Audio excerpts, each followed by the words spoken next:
భారతదేశంలో సముద్ర తీరంలో ఉన్న ఈ స్టీల్ ప్లాంట్ గురించి కొన్ని విషయాలు తెలుసుకుందామా? దయచేసి స్క్రిప్ట్ చేయకండి. ఈ విషయం చివరి వరకు చూస్తే మీకే అర్థమవుతుంది.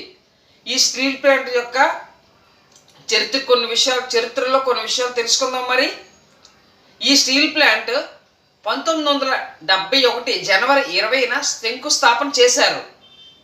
సుమారు 66 గ్రామాల నుంచి 22,000 ఎకరాలను స్థలం సేకరించారు.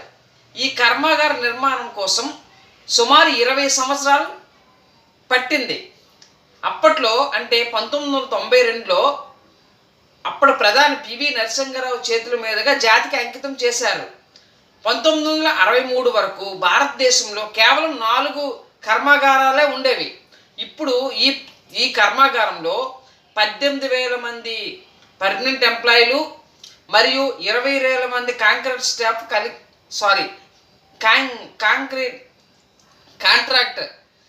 కలిగి ఉన్నారు. అప్పట్లో ప్రధానమంత్రి అయిన శ్రీమతి ఇందిరాగాంధీ గారు ఈ కర్మాగారాన్ని ఏర్పాటు చేస్తామని ప్రకటించారు. ఈ కర్మాగారం 2021 నుంచి 2022 వరకు ఆర్థిక సంవత్సరంలో 5.773 మిలియన్ టన్నుల హాట్ మెటీరియల్ని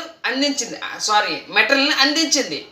మరియు 5.272 మిలియన్ టన్నుల ముడి ఉక్కును తయారు చేసింది. మరియు 5.138 మిలియన్ టన్నుల అమ్మకపు ఉక్కుని తయారు చేసింది. ఈ కర్మాగారం 2009 నుంచి 2010 సంవత్సరం ఆర్థిక సంవత్సరం వరకు 1840 కోట్ల ఆదాయం సంపాదించింది. ఈ కర్మాగారం 2010 నవంబర్ 10న నవరత్న హోదాను పొందింది. అసలు ఈ కర్మాగారం ఎక్కడుందో తెలుసా?